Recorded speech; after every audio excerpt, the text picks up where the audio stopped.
realfaith.org.au. From humble beginnings, Easterfest, or the Australian Gospel Music Festival, grew to become one of the biggest events on the Australian Christian calendar. Toowoomba, how you doing, baby?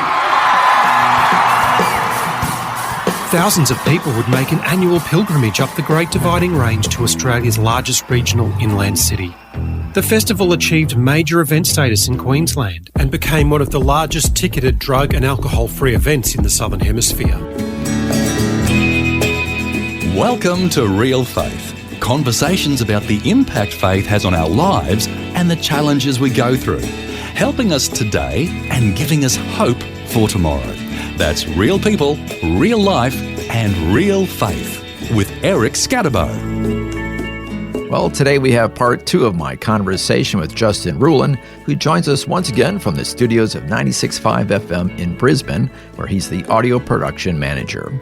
Justin has produced a podcast series called The Rise and Fall of Easterfest, and he's sharing with us insights into this historic Christian music festival and why it was forced to finish up in 2015. We ended last time as Justin was telling us how it all got started in 1999.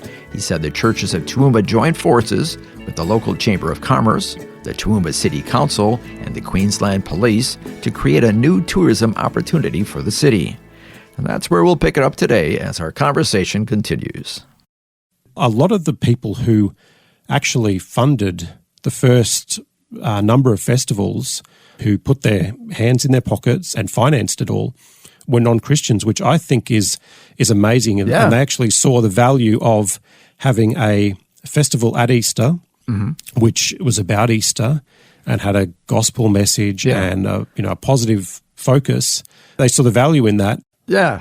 So it's interesting that the Christians in the community had such influence that they could kind of put that forward and it was adopted.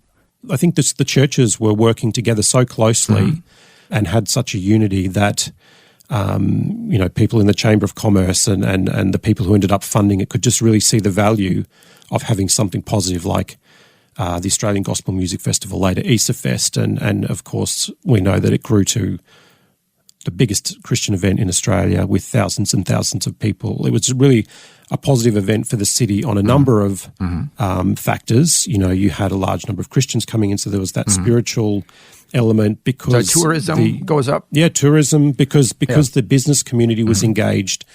You think, well, for a lot of those businesses, the only interactions they may have with Christians may have been, working with the Easterfest crew. And if it wasn't for that, they may not have ever, spoken to a Christian. So there's a really interesting way of how you could evangelize people or introduce people to faith who are outside of that community. Like if everybody just stayed in their church, that's not going to happen. That's right.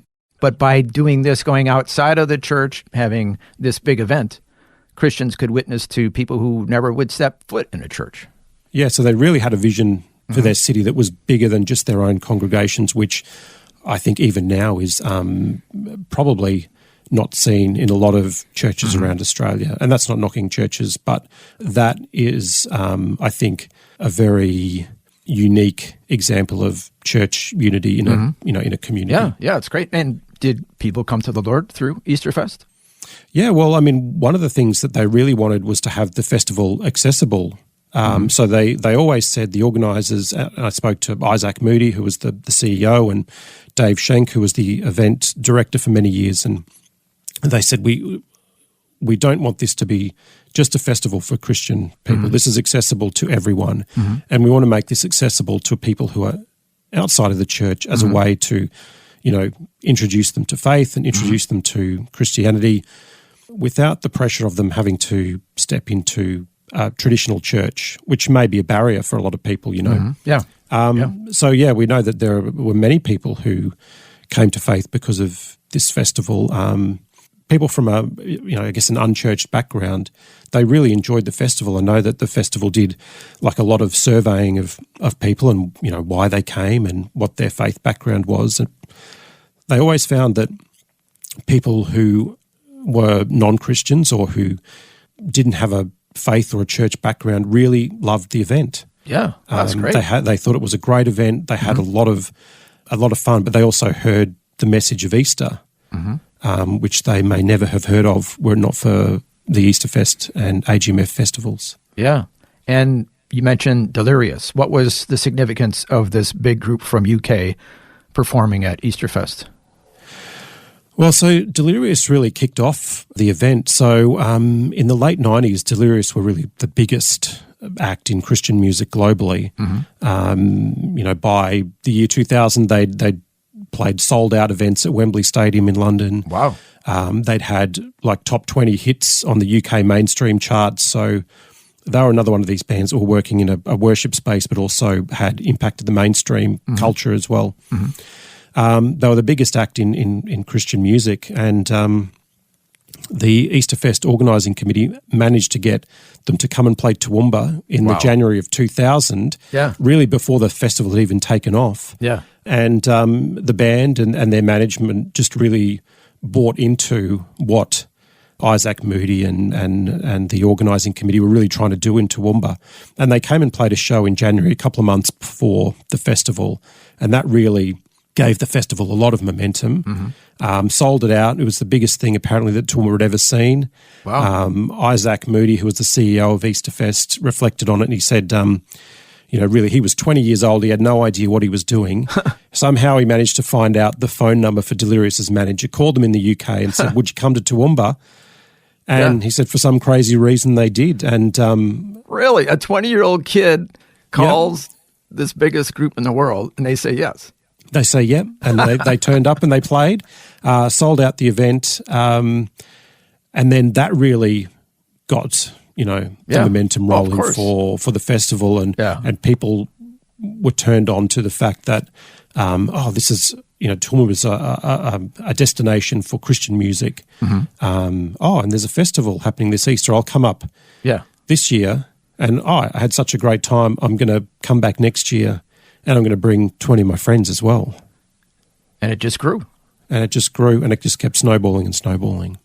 And then what was the peak? So the peak was in 2011. Probably when you were on stage, is that right?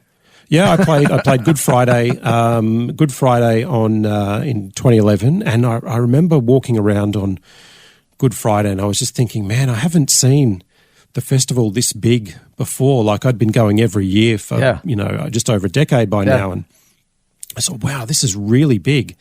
We haven't seen it this big before, and had to be exciting. It was just a great atmosphere because there was so much going on. It was Good more vibe. than just the music. Yeah, there was you go over to the Red Frogs Coliseum. People would be familiar with Red Frogs Australia and their work with young people, and they're usually at like the Gold Coast. Schoolies Week and all that. So here they're a Christian organization that tries to minister to non-Christians who are usually drinking and stuff. But now all of a sudden they're ministering to Christians. Yeah, that's right. They had their own festival within the festival. They had the Red Frogs Coliseum, which was a lot of extreme sports and dance music and, so it's growing the kids beyond just the music. Now we're into extreme sports and everything. Yeah, that's right. And Andy Goulet, who's the leader of Red Frogs, would say, Easterfest was a really great way for them to recruit future Red Froggers. So he said, because of Easterfest, we would engage with a whole bunch of, 12, 13, 14, 15-year-olds who then, by the time they turned 18 and were finishing school, rather than, going off and getting loose at schoolies, they were volunteering for Red Frogs and then impacting their generation because of their Easterfest experience, essentially. So there was just all these little, ways that the festival could promote what was happening in the Christian community, whereas... it's going beyond just the music. That's right. It was much more than a music festival. One of my favourite stories from Easterfest is... there's a guy called James Bartle who was involved with JC Epidemic. They were an extreme sports group tied in with Red Frogs. Well, what is extreme sports for people who aren't familiar? Well, they would do motocross, freestyle motocross, BMX, skateboarding, those kind of sports. So that's kind of like doing tricks with bicycles. That's right. Yeah. So he was a professional. Explain it so I can understand. All the dangerous stuff, flipping motorcycles upside down, all that kind of stuff. Oh, wow. Yeah, so anyway, he got introduced to a group called Destiny Rescue at Easterfest, and they work in Southeast Asia with... Yeah, I've interviewed Tony Kerwin, the founder. Yeah, and so he got introduced to them, and they took him over to Cambodia and showed him some of the work that they were doing. And he said, I saw a girl that was literally for sale. She was literally a slave. And he said, I saw that and I wanted to be part of the solution. So then he comes back to Australia and he figures out a business model for how he can try and, fix some of the issues that are happening there. And he creates Outland Denim, which is a fashion outlet that gives jobs to women who have been rescued from human trafficking as a way to keep them employed and keep them from being trafficked again.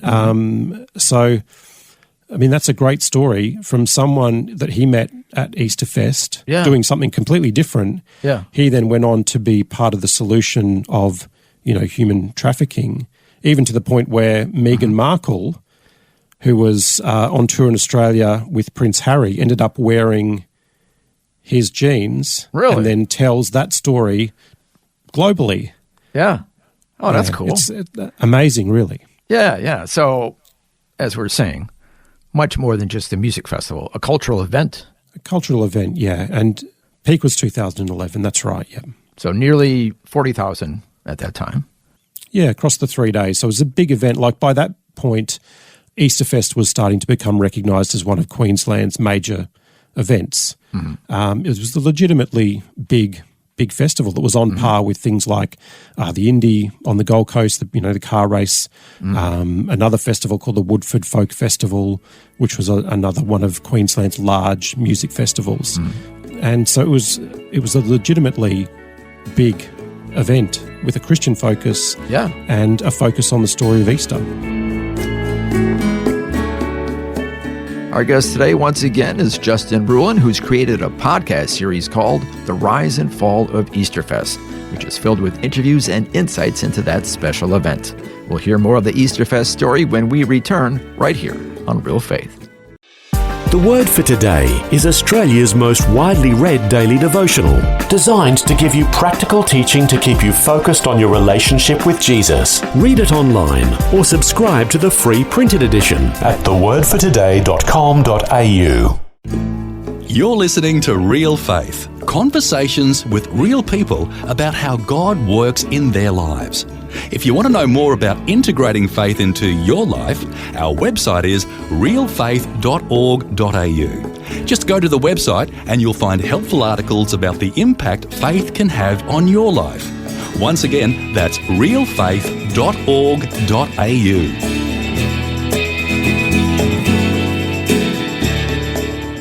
Welcome back. I'm Eric Scadabo, and today, once again, I'm chatting with Justin Rouillon, who's sharing with us about a podcast series he's produced called The Rise and Fall of Easterfest.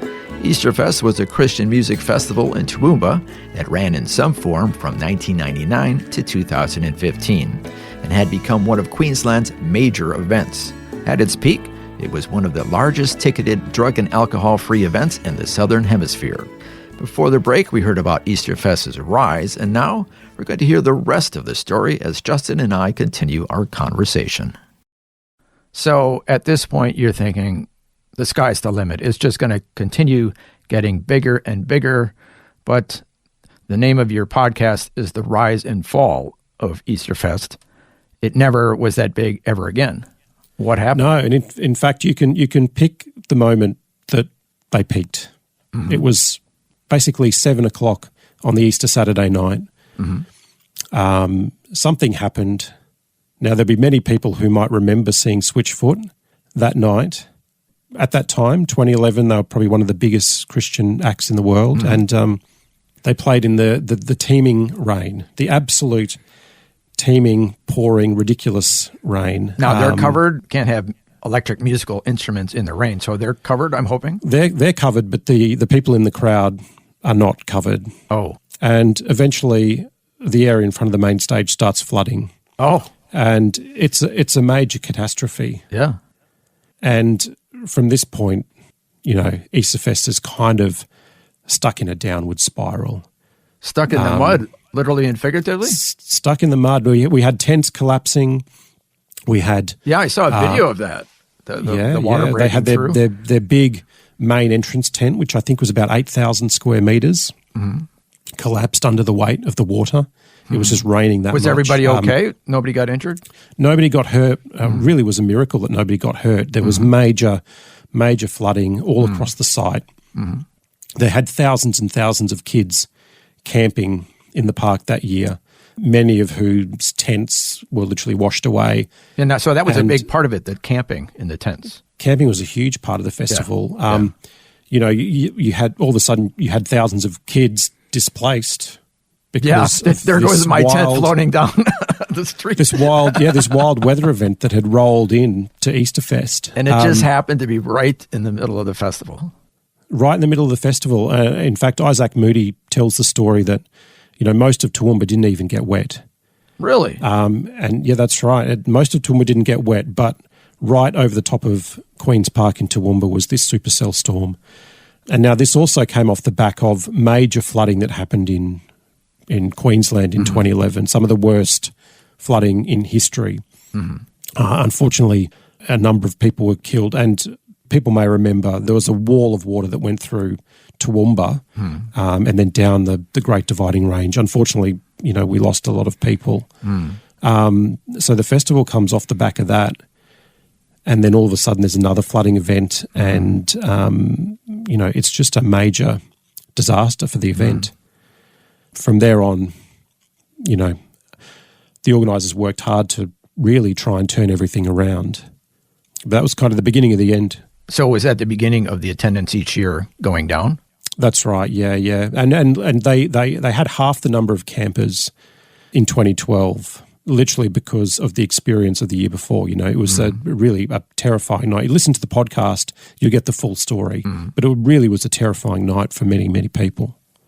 Now, were you stuck in that rain personally? No, I'd played Good Friday and I'd played Easter Saturday morning, and then I'd gone home about lunchtime, early afternoon. But my brother, Trent, who was one of the official photographers for the event, shot many of the artists and bands over the years. I remember him sending me a text message that night and saying, "You'll never believe what's happened," and sending me a picture of the main entrance tent, which is literally like torn in half. Oh, wow. And I thought, what is going on here? And then I saw that, what had happened had broken, international news effectively. News.com were reporting, damage to the tent, flooding across the site and displaced campers. And it was just, I didn't witness it, but my brother, and speaking to many people who were there that night, just thought, wow, this is intense. And I mean, it really was a miracle that no one was injured. So it's such a shame, all these positive things happening that we were talking about, and then this weather event. I'm imagining that some of the organizers are like, God, why? I mean, did they share that with you?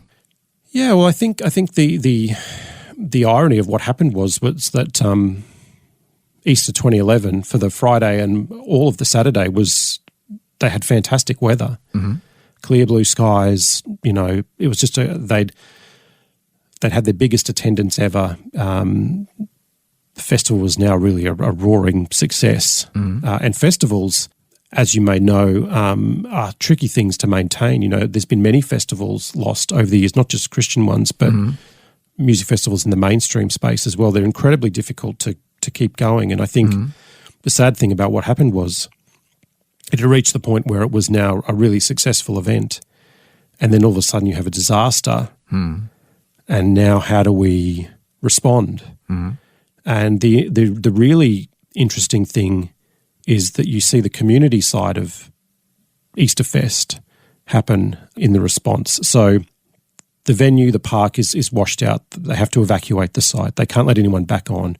But on the Easter Sunday, everyone gathers in the CBD for all these pop-up concerts and people support each other, churches spring into action, housing campers who've lost their campsites, their tents. Mm-hmm.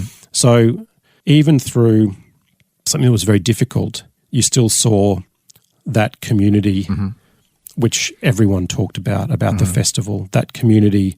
Well, we've just been through something hard, but we're still going to gather and we're still going to be together as a family, essentially. Yeah. So very special in a completely unintended way. Yes.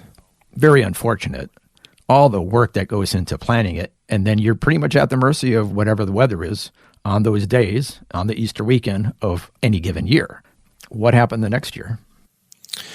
Well, the festival went on the next year. Unfortunately, the numbers were down because of what had happened the previous year. You can only let your tent float down the street one time. That's right. Camping in the rain's not that much fun, right? So, the novelty is worn off. Yeah, but I mean, the lineups were great. Yeah.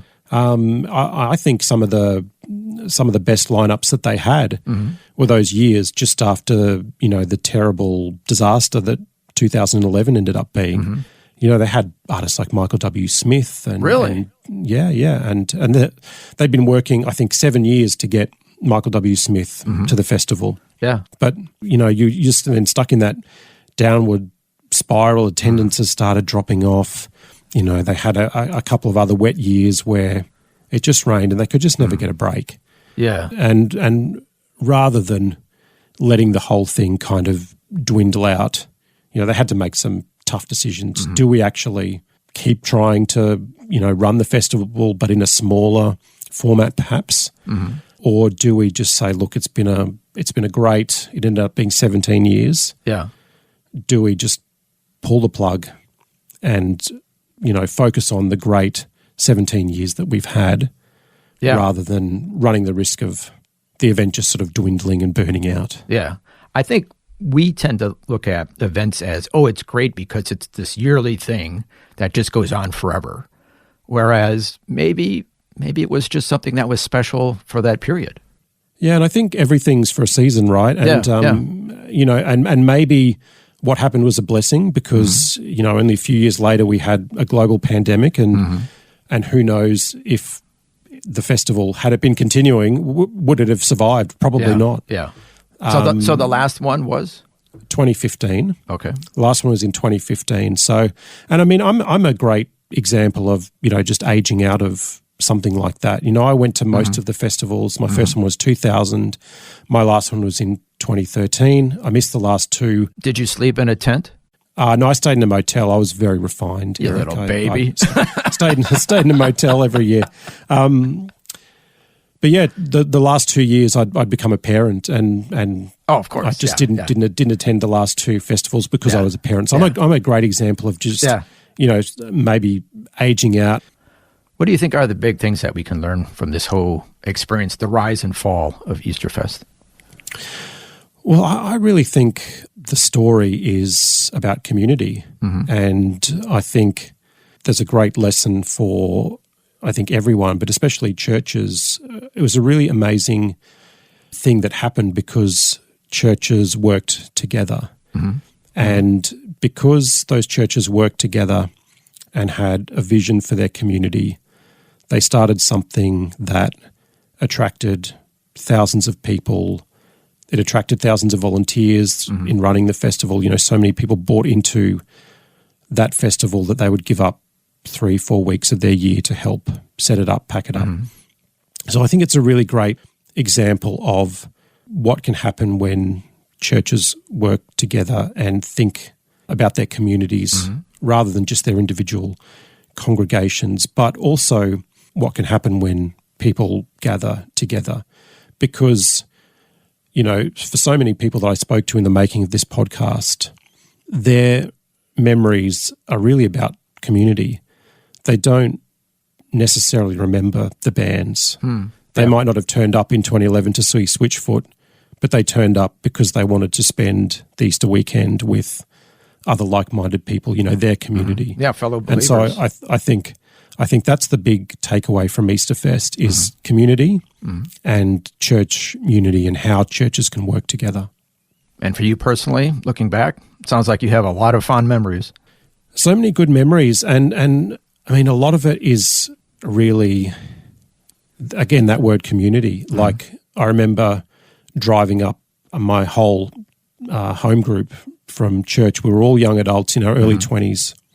None of us were married. And we all drove up to that first Delirious concert in January of 2000.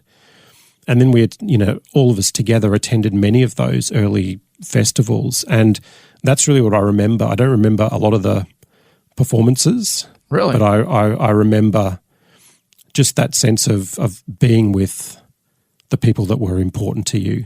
And then there was this kind of music festival and all this great music in the background. A very, very special experience. And as you mentioned earlier, many non-Christians attending, many coming to the Lord as well, many people growing because of the fellowship they had, all the above. Absolutely. Very special time. Yeah, and I mean, people will remember the church service on a Sunday evening. They'd have a combined church service every Sunday evening in the park. And that's almost how they kind of closed out the festival, and that focus on the Easter story and why people who didn't have a faith background needed to hear that story. Yeah. Justin Rouillon, thank you so much for helping us go down memory lane, the rise and fall of that special festival, Easterfest in Toowoomba. Thank you so much for sharing with us. Thanks so much, Eric. Well, that was the conclusion of my conversation with Justin Rouillon about the rise and fall of Easterfest in Toowoomba. And of course, this was just a preview. If you want to hear the full story, complete with interviews with musicians and people who attended the festival, you can check out Justin's podcast series. Just look up Easterfest, or the full title, The Rise and Fall of Easterfest, on Apple Podcasts, Spotify, or wherever you get your favorite podcasts. Once again, just look up Easterfest or The Rise and Fall of Easterfest. Well, thank you so much for listening to Justin Rouillon sharing about the fascinating story of the rise and fall of Easterfest. And until next time, I'm Eric Scatabo. So long, and God bless.